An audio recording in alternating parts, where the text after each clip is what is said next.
seja bem-vindo! Hoje é terça-feira, 1º dia de fevereiro de 2022. Você acompanha agora as notícias da região e do Brasil. Confira na edição de hoje. Iniciou hoje a safra do camarão de 2022. Homem é preso por tráfico de entorpecentes em Rio Grande. Conversamos com o superintendente da Portos RS. O mercado financeiro aumentou novamente a previsão de inflação para este ano. Alta previsão de índice de preços do consumidor 2021. O 4º lote da vacina pediátrica da Pfizer contra a Covid-19 chegou ao Brasil. Vamos ver também qual foi a vacina mais usada em janeiro. Essas notícias você acompanha agora no Informe Região.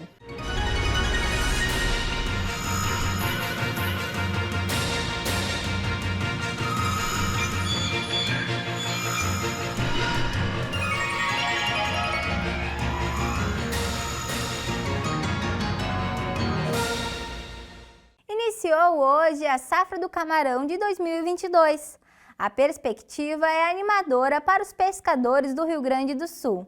A salinização da Lagoa dos Patos tem sido considerada suficiente para um bom desenvolvimento e disponibilidade dos animais nas águas. Vamos conferir o que o secretário Jorge Seife falou na solenidade das docas do mercado público.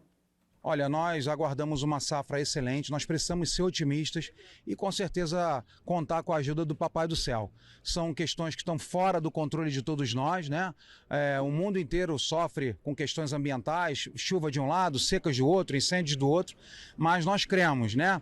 Pela perspectiva dos pescadores, pelas palavras dos pescadores, pelo conhecimento empírico deles, né? Desde outubro, novembro, já vendo um movimento muito grande dessas espécies, nós cremos que será uma excelente safra para o nosso pescador do Rio Grande do Sul. A Brigada Militar prendeu ontem um homem por tráfico de entorpecentes em Rio Grande. Confira agora. Na tarde de ontem, por volta das 17 horas, policiais militares do 5º Batalhão de Choque faziam patrulhamento quando abordaram um indivíduo no bairro São Miguel. Com ele foi apreendido pedras de crack, buchas de cocaína, celular, balança de precisão e dinheiro. O homem, que já possuía antecedentes policiais, foi encaminhado para exames de lesões e posteriormente apresentado na DPPA para os demais atos da Polícia Judiciária. Superintendente da Portos RS, Fernando Estima, conversou com a gente como está a sua gestão e explica o funcionamento do porto. Fernando Estima falou sobre a sua gestão como superintendente da Portos RS. Estou muito contente em conseguir trabalhar com o apoio do governador, com o secretário de Transportes, com o próprio ministro de Infraestrutura Nacional e que tem nos permitido atingir projetos que eram antigos sonhos. Essa de transformar a empresa pública já é um antigo sonho da região, porque isso traz autonomia para o porto, deixa o lucro do porto em obras para o porto. E antes, sem as reformas que o Estado fez, o lucro do porto caía no caixa único do Estado para cumprir outras missões do Estado que não eram com o porto. Isso justifica o porquê que o porto também tem muitas falhas ao longo do tempo, nas suas condições de bons pavilhões, de asfalto, de qualidade melhor para as operações. Fernando Estima também explicou sobre a importância do porto para o Estado e a nova fase da Portos RS, sendo responsável por outros portos do Estado. O PIB, toda a economia do Rio Grande do Sul é em torno de 130 bilhões de reais. Tá? Deste total, 30% da economia passa pelo porto. Ou para compor aquilo que as indústrias gaúchas precisam importar de peças, equipamentos, insumos, né, para compor a indústria de fertilizante, para dar um exemplo, ou uma peça para ir para uma fábrica, ela vem pelo porto. Né, e isso incrementa e sai um novo produto. Né, ou para exportar tudo aquilo que produzimos, que é o nosso caso. Né, 80% do porto hoje tem uma movimentação como porto exportador. E apenas 20% do nosso movimento é de importação. Mas valorizamos as duas cargas, tanto a que chega quanto a que sai. né? Então, acho que isso é que é o mais relevante. A economia de um Estado, de um país, né, e todas as suas colonizações históricas se deram pelos portos. A integração de volume, de carga, ir, vir e buscar novos mercados, tem limites que o caminhão pode atender, mas somente os portos podem criar essa figura mais de união global e os mercados se regulam muito pelos portos. Então o Porto do Rio Grande do Sul é uma peça fundamental para o desenvolvimento da sua comunidade gaúcha. A gente tinha uma divisão, né? Você tinha a antiga SPH, Superintendência de Portos e Hidrovias, que tratava dos portos acima de São José do Norte, Pelotas, principalmente Pelotas, Porto Alegre, Triunfo, aquela região da hidrovia como um todo. E a Superg, que é a Superintendência de Portos aqui de Rio Grande. A Portos RS chegou para fazer a gestão do todo, né?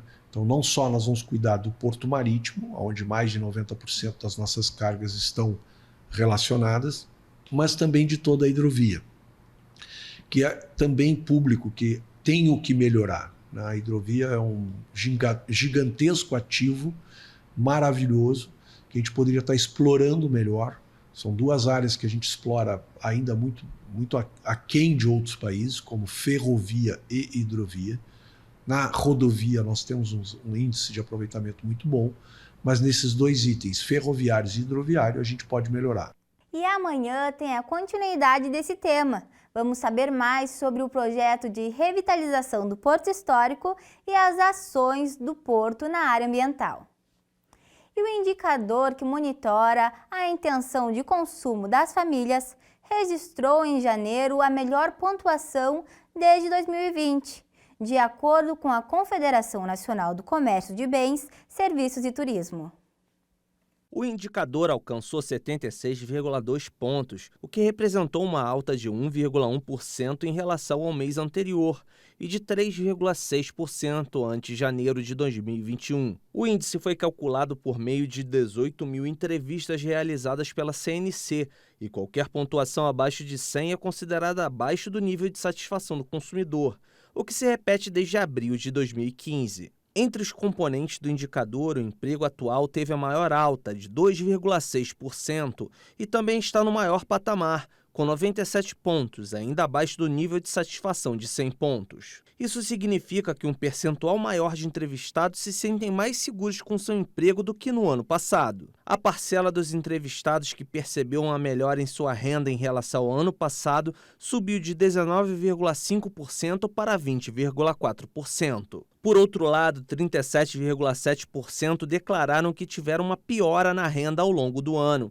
e 41,4% disseram que a renda permaneceu igual. A intenção de consumo das famílias com renda de mais de 10 salários mínimos aumentou 10,5%, enquanto os mais pobres tiveram acréscimo de apenas 1,7%.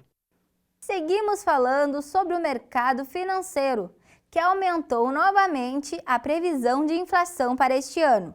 Segundo a projeção do Boletim Focus, divulgado pelo Banco Central, o índice de preços ao consumidor amplo deve fechar em 2022 em 5,38%. Há uma semana, a projeção do mercado era de que o IPCA terminasse o ano em 5,15%. Há 4 semanas, a previsão era de 5,03%. O boletim, que é divulgado semanalmente, reúne a projeção do mercado financeiro para os principais indicadores econômicos do país. Na projeção dessa semana, o Focus aponta um pequeno aumento na previsão do Produto Interno Bruto na comparação com a semana passada. A nova projeção é de um PIB de 0,30%. O país recebeu o 4º lote de vacinas da Pfizer para crianças. São mais de 1.800.000 doses de imunizante contra a Covid. O 4º lote da vacina pediátrica da Pfizer contra a Covid chegou ao Brasil. Com essa remessa, o total de imunizantes da farmacêutica para crianças de 5 a 11 anos no país já soma 6.100.000 doses para a campanha de vacinação. A entrega da nova remessa tinha previsão inicial para 3 de fevereiro, mas foi antecipada. A distribuição das doses por estado e pelo Distrito Federal, coordenada pelo Ministério da Saúde, segue o critério populacional de acordo com a faixa etária. O primeiro carregamento desembarcou no dia 13, o segundo no dia 16 e o terceiro no dia 24 de janeiro. Segundo o Ministério da Saúde, a expectativa é que sejam entregues mais 7 milhões e 200 mil doses em fevereiro e 8 milhões e 400 mil em março, podendo chegar a 30 milhões no primeiro trimestre. O esquema vacinal prevê 2 doses com um intervalo de 8 semanas. O imunizante tem dosagem e composição diferentes das que são utilizadas para os maiores de 12 anos. Ainda falando sobre vacina, o governo federal informou que a vacina contra a Covid-19 da Pfizer foi a mais usada desde agosto de 2021. Até 29 de janeiro, a Pfizer representava 83% das vacinas usadas no mês. A Coronavac foi a segunda mais utilizada, em 10% das aplicações. Isso ocorreu porque são os únicos imunizantes permitidos em crianças e adolescentes que passaram a ser vacinados no dia 14 de janeiro. A vacina da Pfizer representou 39% das aplicações no acumulado desde o começo da vacinação, em janeiro de 2021. A AstraZeneca foi usada 34% das vezes, seguida pela Coronavac, com 25%, e Janssen, com 2%. A Coronavac foi o principal imunizante nos 4 primeiros meses da campanha. Depois, a AstraZeneca passou a ser a vacina mais aplicada por 3 meses, de maio a julho. Os dados constam da plataforma Localiza SUS. Para 2022, o Ministério da Saúde afirmou que disponibilizará 354 milhões de doses. Desse montante, 134 milhões são vacinas compradas em 2021 e remanejadas para este ano. Além disso, serão adquiridas mais 120 milhões de doses da AstraZeneca e 100 milhões da Pfizer. O custo dessa compra é estimado em 11 bilhões de reais. E com essas informações, encerramos o Informe Região desta terça-feira. Para você continuar com a gente, siga o nosso Instagram, @TVFarolRS. A todos vocês, uma boa tarde.